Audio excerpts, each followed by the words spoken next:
तो ऐसे ही हुआ। का रास्ता है, बहुत ताकतों के बाद यहाँ पे हम पहुँचे।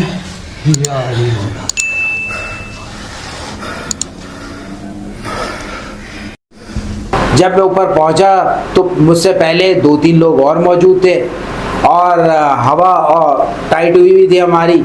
और वहाँ पे मैंने देखा कि एक मसल्ला पड़ा हुआ है और एक मलंग जो है वहाँ दिया जलाकर बैठा हुआ है।